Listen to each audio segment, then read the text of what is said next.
సంవత్సరాల అనుభవం ఆంధ్ర, తెలంగాణ, కర్ణాటక, తమిళనాడులో లక్షల మంది నమ్మకమైన కస్టమర్ల సంతోషాలకు నిలయమైన మీ నివాసానికి అందమైన చిరునామా. ఎందుకని ఆయనతోనే తీయాలని? మీరు చరణ్ గారు క్లాస్మేట్స్ అని నేను విన్నాను. మేబీ ఆ చదువుతో ఏమన్నా ఇటు నుంచి ఏమన్నా పాములు గలిపారా, లేకపోతే డైరెక్ట్ గా మీరే? నేను చిరంజీవి గారికి ఒక ఐడియా అనుకుని చిరంజీవి గారిని అప్రోచ్ ఎలా అవ్వాలి అనుకున్నప్పుడు నేను విక్కీ గారిని అడిగాను. నేను విక్రమ్ రెడ్డి అని అప్పుడు తను నన్ను చిరంజీవి గారి దగ్గరికి తీసుకెళ్ళాడు. ఓకే, తీసుకెళ్ళినప్పుడు చిరంజీవి గారిని కలవలేదు మీరు? లేదు. అవునా? దాని ముందు ఎప్పుడు నేను ఠాగూర్ సినిమా అప్పుడు కలిసాను. దాని తర్వాత మధ్యలో నేను శంకర్ దాదా సినిమాకి ఒక 15 days అప్రెంటిస్కి వెళ్ళా. కాలేజ్ బంక్ కొట్టి అటు వెళ్ళా పని చేయడానికి. అలా చూసాను తప్ప డైరెక్ట్గా ఎప్పుడు నేను ఇంటరాక్ట్ కానీ మీట్ అవ్వడం కానీ జరగల. హాయ్ కూడా చెప్పలే? చెప్పా, ఇంటికి వెళ్ళినప్పుడు ఎప్పుడైనా కలిసినప్పుడు హాయ్ సార్ అని చెప్పి చూసినప్పుడు ఎగ్జైట్మెంట్ ఉండిపోతాం కానీ హాయ్ చెప్పాము బాయ్ చెప్పాను గుర్తుండదు. ఓకే, అంతే కదండి. షన్నకి చేయని కానీ పక్కన చూసేస్తే ఏం మారదు. ఓకే, సో అలా ఇది తప్ప ఇంకా వేరే విధంగా ఇది అవలా. ఇప్పుడు విక్కీ వెళ్ళి తీసుకెళ్ళిన తర్వాత అడిగాను, సార్ ఇలా ఒక ఫ్యాంటసీ కథ అనుకుంటున్నాను వింటారా అంటే చెప్పమ్మా అన్నారు. చెప్పాను, ఆయన నచ్చింది ఐడియా. నచ్చిన తర్వాత నేను వచ్చాను. అయితే బాగుండు, జరిగితే బాగుండు. మన చూడండి ఎగ్జామ్ రాసి వచ్చిన తర్వాత అసలు ఇది ఉంటుంది, మనకు టెన్షన్ ఉంటుంది. ఆ టెన్షన్ నేనుంటే విక్కీ గారు వచ్చి బాస్ ఓకే అన్నారు అన్నాడు. నేను పెద్ద షాక్. అంటే ఓకే అన్నది వెరీ హ్యాపీయే, బట్ అది చెప్పడం మనకు రియాక్షన్ ఉంటుంది కదా. ఆ షాక్లో ఉండి మళ్ళీ ఇంకోసారి ఇంకో అపాయింట్మెంట్ తీసుకుని సార్ ఒక్కసారి ఫుల్ నరేషన్ ఇస్తానంటే ఆయన మళ్ళీ 1.5 hour నరేషన్ తీసుకున్నారు. తీసుకుని ప్రొసీడ్ అయిపోండి అమ్మా, ఏ డౌట్స్ లేవు నాకు అన్నారు. ఇంకా అక్కడ నుంచి ఆగల. నాకు ఏ డౌట్ వచ్చినా ఫస్ట్ ఆయన దగ్గరికి వెళ్ళిపోతాను నేను. ఓకే, జస్ట్ ఒక మెసేజ్ పెడితే ఆయన ఇమీడియట్గా వచ్చి అంటారు, లేదా ఫోన్ చేసి టైం చెప్తారు, వెళ్తాను, ఆయనతో డిస్కస్ చేస్తాను. సూపర్. ఎందుకంటే ఆయన థాట్స్, ఆయన ఇన్పుట్స్ చాలా బాగుంటాయి. అవును, ఏదైనా చెప్పినప్పుడు దీనికి ఆల్టర్నేటివ్ ఇలా కూడా ఉంటుంది చూడు అని చెప్తారు. అండ్ ఆయనలో గ్రేట్ థింగ్ ఏంటంటే ఆయన చెప్పింది పెట్టుకో అన్న ఇది ఎప్పుడూ ఉండదండి. ఆయన ఒకటి కథ విన్నప్పుడు ఒకటి చెప్పారు, వినేటప్పుడు నువ్వు నాకు కథ చెప్తున్నప్పుడు నువ్వు డైరెక్టర్, నేను మెగాస్టార్ అన్న ఫీలింగ్ మర్చిపో. నువ్వు కామన్ మ్యాన్గా ఒక కామన్ పక్కన ఒక పర్సన్ కథ చెప్తున్నావు అని చెప్పు నువ్వు. ఓకే, కథ అయిపోయిన తర్వాత నాకు అనిపించింది నేను చెప్తాను. నేను చెప్పిన దాంట్లో నీకు నచ్చితే అది ఇంప్లిమెంట్ చేయి. నేను చెప్పింది నీకు నచ్చకపోతే ఎందుకు నచ్చలేదో నాకు ఆ రీజన్ చెప్పు. ఓకే అని నేను చాలా క్లియర్గా చెప్పారు ఫస్ట్ డే. సో నాకు అక్కడ నుంచి వెరీ హ్యాపీ. అంటే ఆయనతో కంఫర్ట్ జోన్ ఉంటుంది. ఆయన ఒకటే అంటారు, నీకు ఏమనిపించినా వచ్చే అబ్బాయి డౌట్ ఉంటే డిస్కస్ చేద్దాం, మాట్లాడదాం అని చెప్పి. ఓకే, సో దానివల్ల నాకు బాగా అడ్వాంటేజ్ ఏమైందంటే ఏ డౌట్ వచ్చినా టక్మని ఆయన ఫోన్ చేశారు, ఇలా అనిపిస్తుంది నాకు అంటే అవునా రా కూర్చుందాం అని చెప్పి మాట్లాడుకోవడం, దాని గురించి డిస్కషన్ అలా జరిగేది. ఇందులో స్వార్థం కూడా ఏంటంటే మళ్ళీ బాస్ని కలవచ్చు కదా నా ఫీలింగ్తో మళ్ళీ మెసేజ్ పెట్టివ్వండి నేను.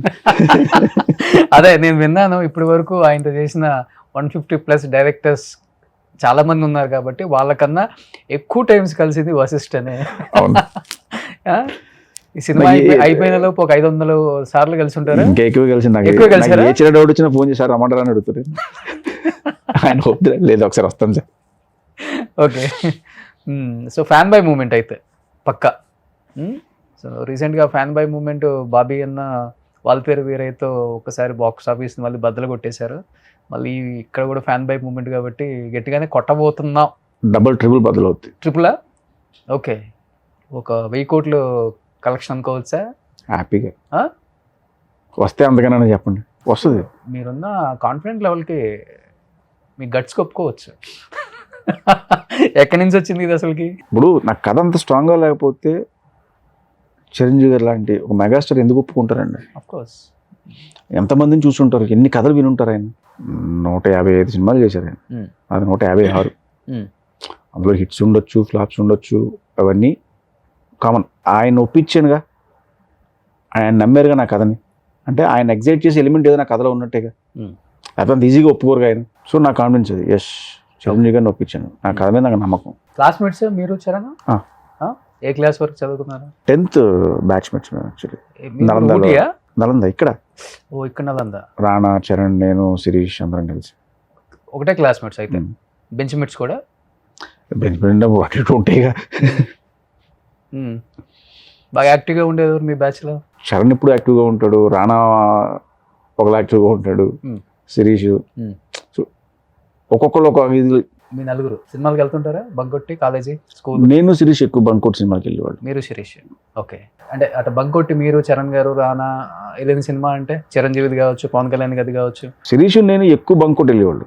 ఓకే. చిరంజీవి గారి సినిమాలకి, కళ్యాణ్ గారి సినిమాలకి అసలు అదే పనులు ఉండేవాళ్ళు. అప్పటి నుంచే ఉందా చరణ్ గారికి హీరో అవ్వాలి, డెఫినెట్గా నాన్నగారు లెగసీ కంటిన్యూ చేయాలి రానాక్ కానీ అంటే డెఫినెట్గా ఏమవుతావు పెద్ద అయితే ఫ్యూచర్లో ఐఏఎస్ ఐపీఎస్ అన్నప్పుడు I want become a actor doctor అని చెప్తాం కదా. సో అప్పుడు మీరు ఫ్రెండ్స్ మాట్లాడుకున్నప్పుడు చెప్పేవాళ్ళ వాళ్ళు ఇప్పుడు ఈ టాపిక్స్ ఏమవుతావు అంటే ఏమవుతో తెలుసు కదా చిరంజీవి గారు ఆ లెగసీ ఖచ్చితంగా చరణ్ అని చెప్పి. నెక్స్ట్ చరణ్ తన మూవీ ఆయన కూడా సోషియో ఫ్యాంటసీ అంటే చాలా ఇష్టం. మీరు అన్నది జరిగితే చాలా హ్యాపీ నాకు. మీరు అన్నది జరగాలని కోరుకుంటాను నేను కూడా. ఎన్ని ఉన్నాయి ఈ సోషియో ఫ్యాంటసీ టైప్ అసలు మీ దగ్గర? అదే బ్యాంకు కాదు లోపల బుక్స్ కాదండి. ఆ టైంకి మనకి ఎగ్జైట్ చేసిన ఐడియా అంటే స్ట్రైక్ అయితే ఆ ఐడియాని పట్టుకుని డెవలప్ చేసి వెళ్ళడం తప్ప మన దగ్గర ఎన్ని ఉన్నాయి ఇలా దీని బుక్స్ ఉన్నాయి అని కాదు.